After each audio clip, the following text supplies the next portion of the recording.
नमस्कार. मी प्राध्यापक सुनील नानासाहेब करपे आपल्याशी वार्तालाप करण्यासाठी आज आलोय. विचारधनातला दुसरा विषय आहे एकाग्र मन. समर्थ रामदास म्हणायचे पा, जैसे बोलावे तसेच चालावे. आणि तुकाराम महाराजांनी थोडं पुढे जाऊन सांगितलं, बोले तैसाच चाले तयाची वंदावी पावले. आपण खूप बोलण्याने विचार करत नाही पा. आधी बोलतो मग नंतर विचार करतो. तसं नाही पाहिजे. आधी विचार करायचा आणि मग बोलायचं. बोलण्यावर नियंत्रण आणि अंगीकृतीशीलता ह्या जर दोन गोष्टी असेल ना, तर अशा माणसाला मोठा माणूस म्हणायचं. कमी बोलणारा आणि जास्त काम करणारा. राजकीय आणि धार्मिक व्यासपीठावर आगळपगळपणा खूप असतो बा, पण जीवनाच्या प्रत्यक्ष जडणघडणीत वक्त्याचा आणि वक्तव्याचा अतिशय मोठा वाटा आहे. आधी केले मग सांगितले हा क्रम उगाच नाही निर्माण झाला. त्यासाठी आपण खूप कमी बोलावे. मौनम सर्वम साधनम ही त्याची सर्वात महत्वाची गोष्ट आहे. आणि आता त्यातूनच त्याचा पुढचा भाग कोणता आहे? एकाग्रता. एकाग्रता म्हणजे काय हो, मला सांगा बरं. याची गोष्ट सर्वांना माहिती आहे तरी मी सांगतो. एकदा काय होतं, द्रोणाचार्य आपल्या सर्व शिष्यांना शिकवत असताना एकदा ते त्यांना विचारतात, मला कोण किती निपुण झालाय ते पाहायचंय. आणि म्हणून ते म्हणतात, झाडाला ते एक जिवंत मासा पकडून त्या झाडाला लटकवतात आणि त्यांना ते सांगतात की अर्जुन, भीम, नकुल, सहदेव या सर्वांना बोलवतात, युधिष्ठिर, आणि सांगतात, या माशाचा डोळा मला मारायचा आहे. तुम्ही बाणाने पाण्यामध्ये पाहून माशाचा डोळा उडवायचा आहे. त्याच्यामध्ये बरोबर डोळ्यातच बाण गेला पाहिजे. एवढं निष्णांत तुम्हाला परिपूर्ण व्हायचंय. भीमाला विचारतात, तुला काय दिसतंय? भीम सांगतो, झाड आहे, मासा आहे, बांधलेला आहे, सर्व काही. युधिष्ठिर सांगतो, फक्त मासा आहे. नकुल सांगतो, मासा आणि झाड आहे. सहदेव सांगतो, हे आहे. पण अर्जुनाला विचारल्यानंतर अर्जुन सांगतो, फक्त डोळा आहे. म्हणजे अर्धी लढाई आपण आधी डोक्यात जिंकली पाहिजे, एकाग्रतेत जिंकली पाहिजे. एकाग्रता हेच जीवनाचं रहस्य आहे. पहा, तुम्हाला सर्वांना माहिती आहे विज्ञानाचा प्रयोग. जर आपण भिंग धरलं आणि ते भिंग दुपारी 12 वाजता जर आपण असं एकवटवलं आणि त्या भिंगातून जर येणारे सूर्याचे किरण जर एकत्र झाले तर त्याच्या खाली असणारा कागद, कचरा, पाला पाचोळा ते जाळतं. पहा, म्हणजे एकाग्रतेशिवाय ते जळतं का? नाही. तशा प्रकारे एकाग्रता हेच जीवनाचं रहस्य आहे, हे मला तुम्हाला आज सांगायचं. वाचन, लेखन, संशोधन, चिंतन, अध्ययन, अध्यापन अशा सर्वच गोष्टींसाठी मनाची एकाग्रता असावी लागते. आपले जीवन हे राहणीमान एकाग्रतेने व्यत्यय आणणारे आहे. एकाग्रतेसाठी एक प्रकारची स्वस्थरता असते, ती सर्वांमध्ये नसते. आजकाल वडीलधारे मुलांचा स्व काढून घेतात पहा आणि जीवन प्रवाहात लोटून देतात. म्हणजे सकाळी लवकर उठायचे आणि धावत सुटायचे, हीच मुलांची कुटुंबप्रणित जीवनचर्या झाली आहे.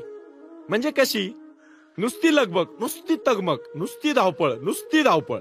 सकाळी एक वर्ग, दुपारी शाळा, संध्याकाळी दुसरा क्लास, परत आल्यावर शिकवणी. घरी यायला कोणी शिकवतंय? कधी मुलं बाहेर जाऊन शिकतात. सकाळी शाळेत, संध्याकाळी ट्युशनला. म्हणजे सगळ्या भोवऱ्यात मुलं नुसते गरगर गरगर गरगर गरगर भिरवीर भिरवीर भिरवीर फिरतच राहतात. एवढी वणवण केलीच पाहिजे का हो?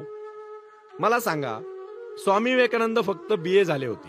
म्हणजे लौकिक अर्थाने त्यांच्याकडे फक्त BA चीच डिग्री होती. एकच तेवढीच पदवी त्यांनी घेतली होती. त्यांनी एवढा मोठा दिग्विजय कसा केला असेल? सुमारे 3.5 वर्ष एकही टिपण हातात न घेता अमेरिकेसारख्या शहरामध्ये, देशामध्ये, कॅलिफोर्निया, न्यू जर्सी या शहरांमध्ये त्यांनी 3.5 वर्ष एकामागून एक व्याख्यानं दिली, योगाचे वर्ग चालवले. अवघ्या जगाच्या पाठीवर the brothers of sisters in American असं म्हणणारा एकमेव माणूस आपल्या देशात होऊन गेला. आणि त्या माणसानी आदर त्यांचं तिथे जो मिळाला तो आजही तिथे तळपतो आहे. तो फक्त आणि फक्त ज्ञानामुळे. हार्वर्ड, कोलंबिया अशा विद्यापीठात त्यांच्यासाठी स्वतंत्र विद्यासने निर्माण करण्यात आली. एवढी तयारी त्या लोकांनी दाखवली होती. पण स्वामीजी आपल्या भारत भूमीसाठी कटिबद्ध होते. त्यांची पूर्वपदाची कोणतीही विचार नव्हता त्यांच्या मनात. पदवी त्यांच्याकडे खूप नव्हत्या, पण त्यांच्याकडे काय होती? एकाग्रता आणि साधना होती. म्हणून त्यांच्या पदवीची विचारपूस सुद्धा कोणी कधी केली नाही. कोणी विचारलं नाही, स्वामीजी तुमचं शिक्षण किती? कारण त्यांचं शिक्षण, त्यांचं ज्ञान हे प्रगट होत होतं ना. तिथे जेव्हा ते गेले आणि 1893 साली जेव्हा तिथे त्यांचे पहिलं भाषण झालं, ते फक्त 5 मिनिटाचं भाषण होतं. पण त्या 5 मिनिटाच्या भाषणाने संपूर्ण सभागृह 7,000 लोकांचं दुमदमून गेलं. कशामुळे? तर त्यांचे जीवनाचं सार आणि जीवनाचं अर्क त्या एकाग्रतेमध्ये होतं. मला गुरु संजय वाखारे साहेब नेहमी सांगतात, सुनील, एकाग्र चित्त राहा, एकाग्र चित्ताने जग. त्यात ते म्हणत, म्हणजे स्वामी विवेकानंदांनी अमेरिकेत सांगताना हे सांगितलं होतं की मला एक गोष्टीचं फार नवल वाटतं, ते म्हणजे तुम्ही अमेरिकन्स महान आहात. म्हणजे दुसऱ्याला मोठेपणा द्यायची जी क्षमता आहे ती त्यांच्यामध्ये होती. स्वामी विवेकानंद हे नावाचे नवल कसे घडले असेल बरं? मनाची एकाग्रता हे त्यांचे सामर्थ्य होते. तासन तास वाचन, बैठक, विचारांची, तत्वांची, ज्ञानाची ही त्यांनी कधीही सोडली नाही. ते वाचत जात आणि पहिल्याच वाचनाने अवघे पुस्तक आत्मसात करीत. त्यांनी ब्रिटानिका हा विश्वकोश चालत होते, त्यातला महत्वाचा भाग ते लक्षात ठेवत होते. स्वामी जे एकाग्रतेच्या बळावर ज्ञानयोगी झाले आणि नंतर ते ध्यानयोगी झाले. इथं आपल्याला परीक्षेपुरतं वाचायचं, त्यातही पास होण्यापुरतंच वाचायचं, त्यातही व्हीआयपी पाहिजे, त्यातही अति व्हीआयपी पाहिजे. म्हणजे फक्त कोणता उद्या प्रश्न येणार आहे तेवढा प्रश्न जर दिला तर उत्तम. अशी मुलं कशी यशस्वी होतील? तुम्ही जेवढा शॉर्टकट माराल तेवढं तुम्हाला भगवंत लॉंग कट देणार. एवढं लक्षात ठेवा.